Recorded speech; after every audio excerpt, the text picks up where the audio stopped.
ओम गुरुभ्यो नमः। ब्रह्म ज्ञान के सत्संग कार्यक्रम में आप सबका स्वागत है। हम साधन चतुष्टय के बारे में चर्चा कर रहे थे। पिछले साधना में हम समाधान को बहुत गहराई से चर्चा करके समझ चुके थे। आशा करता हूँ आप उसे आचरण करते होंगे। आज इस सत्संग के माध्यम से हम साधन चतुष्टय के जो चतुर्थ साधना है, जिसे कि मुमुक्षत्व बोलते हैं, उसके बारे में चर्चा करेंगे, समझेंगे और जीवन में आचरण करते हुए ईश्वरानुभूति करने की, आत्म साक्षात्कार करने की साधना करेंगे। जो चौथा साधना मुमुक्षत्व है, मुमुक्षत्व में आपके अंदर ब्रह्म जिज्ञासा प्रवलित होता है, उत्प्रेरित होता है। ब्रह्मानुभूति करने की इच्छा बहुत वेग हो जाता है। देखिए, आदि गुरु शंकराचार्य जी यहाँ पे दो बातों को बड़ा गहराई से मतलब प्राधान्यता दिए हैं साधना में। गुरुजी बोलते हैं, साधना रूपक पक्षी के दो पंख है। एक पंख ब्रह्म ज्ञान। ब्रह्म ज्ञान हर दिन आप सत्संग के माध्यम से क्या आत्मा है, क्या आत्मा नहीं है, क्या अनात्मा है, क्या नित्य पदार्थ है, क्या अनित्य पदार्थ है, और ब्रह्म के बारे में हर दिन आप जब साधना के माध्यम से, सत्संग के माध्यम से समझेंगे, श्रवण मनन निरिध्यासन करेंगे, जैसे ज्ञान गहरी होते जाएगा, वैराग्य घटित होते जाएगा। तो सबसे पहले तो बताए हैं ब्रह्म ज्ञान, आत्मज्ञान, एक पंख है। दूसरा जो पंख है मुमुक्षत्व है। ब्रह्म जिज्ञासा करने की इच्छा आपके अंदर वेग होना चाहिए, प्रवलित होना चाहिए। जितना आप इच्छुक होके साधना करेंगे, जितना आपके अंदर मुमुक्षत्व बढ़ेगा, उतना जल्दी आप आत्म साक्षात्कार कर सकते हैं। तो देखिए, बिना इच्छा से, आधा अधूरा इच्छा से अगर आप कोई साधना करेंगे, ब्रह्मानुभूति करने की प्रयास करेंगे, आपको माया पल पल हर पल बांधेगा। क्योंकि माया हर जगह में आपको बांधने की योजना बना रखा है। संत कबीरदास जी ने माया को पापिनी कहे हैं। पापिनी हरदम आपके जीभ खाद्य लालसा में बंधते जाएगा। संसार के विभिन्न दृश्य आपके आँखों को बांधते रहते हैं, कानों को श्रवणानुभूति, विभिन्न प्रकार के संगीत, दूसरों के बारे में कोई परिचिंतन, कोई शब्द आपको कर्ण को बांधते रहता है। घ्राणानुभूति मतलब जो नासिका है, नासिका को सुगंध बांधते रहता है, शरीर को आलिंगन बांधते रहता है। तो पल पर हल पल आपके माया आपको विभिन्न प्रकार इच्छा, वांछनाएँ, आशा, अभिलाषा आपके मन को बांधते रहता है।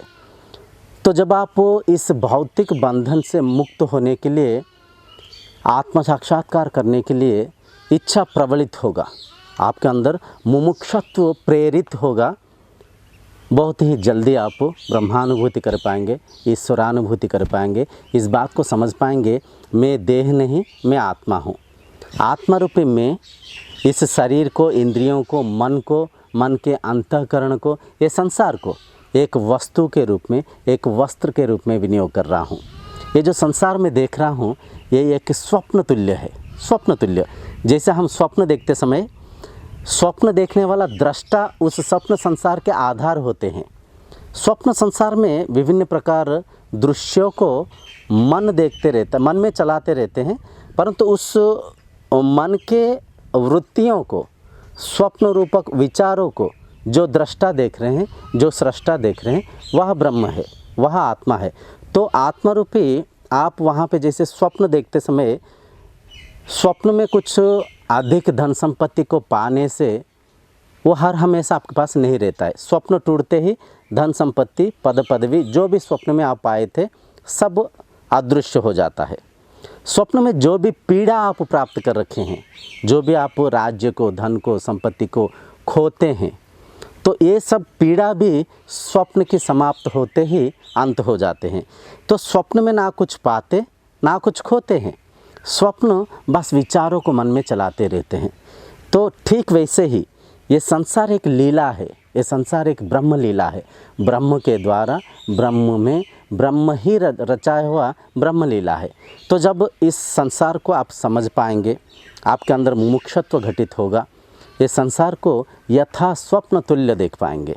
संसार में कुछ पाने से कोई प्राप्ति आपको बंधन रूप से बांधेगा नहीं। संसार में अगर आप कुछ खोते हैं, उस खोया हुआ दुख आपके मन को चंचल व्याग्र नहीं करेगा।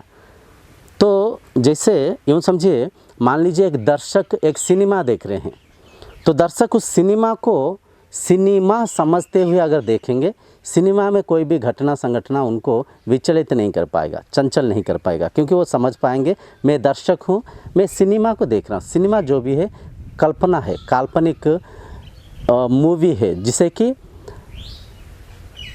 अभिनय के माध्यम से कैमरा से शूटिंग करके हमें यहाँ पे चलचित्र को प्रदर्शन किया जा रहा है। तो वहाँ पे अगर आप सिनेमा को सिनेमा सा साक्षात सत्य के रूप में ना देखते हुए सिनेमा के अंदर आप खो जाएंगे, तो वहाँ के दृश्य आपको रुलाएगा, आपको हंसाएगा, आपको चंचल व्याकुल करेगा। तो कहने के तात्पर्य, जब आप इस संसार को यथा एक सिनेमा के तरह ही देखेंगे, आप इस बात को समझ पाएंगे ये संसार एक चेंजिंग मूवी है। हर पल परिवर्तन हो रहा है, संसार भी परिवर्तन हो रहा है, इंद्रियों की स्वभाव परिवर्तन होते जा रहा है, शरीर भी परिवर्तन होते जा रहा है, मन भी परिवर्तन होते जा रहा है। किंतु इस परिवर्तनशील संसार में जो मैं हूँ, मेरा जो सत्य स्वरूप है, मेरा जो आत्म तत्व है, ये परिवर्तन नहीं हो रहा है। ये अपरिवर्तनीय शक्ति है, ये नित्य पदार्थ है, ये सत्य है, ये आधार है। तो इस पदार्थ को समझने के लिए आपको मुमुक्षुत्व की अधिक आवश्यकता है। जितना ब्रह्म जिज्ञासा के साथ आत्म साक्षात्कार करने की प्रबल इच्छा के साथ आप साधना करेंगे, उतना जल्दी ही आप ब्रह्मानुभूति कर पाएंगे, ईश्वरानुभूति कर पाएंगे, मुक्ति मोक्ष निर्वाण प्राप्त कर पाएंगे। तो कहने के तात्पर्य, मुमुक्षुत्व का तात्पर्य ये है, प्रबल इच्छा से ब्रह्मानुभूति करने की प्रबल इच्छा से आपको साधना करना पड़ेगा। आज के सत्संग को यहीं पे रखेंगे। आज यहीं पे अपना साधना चतुष्टय संपन्न होता है। इन तमाम बातों को आप जीवन में आचरण करिए। जिस दिन से भी आप साधना पथ में प्रवेश करते हैं, निष्ठावान होके संकल्प सिद्धि करके इन तमाम बातों को आपके जीवन में आचरण करते हैं, आप देखेंगे आपका शरीर भी आरोग्य रहेगा, इंद्रियां मन भी आपके नियंत्रण में रहेंगे। आंतरिक सुख को, परमानंद को लेते हुए जीवन को एक आप जीवन के रस को ले पाएंगे, जीवन को जीने की कला को, कौशल को सीख पाएंगे, मनुष्य जीवन को सार्थक कर पाएंगे। वरना मानव रूपी आप, जो कि माधव के गुण है, अनजाने वे दानव बन जाएंगे। इस जीवन को इंद्रियों की, मन के वशीकरण करते हुए अनर्थ कर बैठेंगे। आशा करता हूँ आप सब इन बातों को आचरण करेंगे। आज के सत्संग को यहीं पे रखेंगे। इसके बाद में हम कोई अच्छे टॉपिक को सिलेक्ट करके उसके ऊपर चर्चा करेंगे और ब्रह्म तत्व को समझेंगे, ब्रह्मानुभूति करने की साधना करेंगे। ओम सर्वे भवन्तु सुखिनः। ओम शांतिर्भवतु।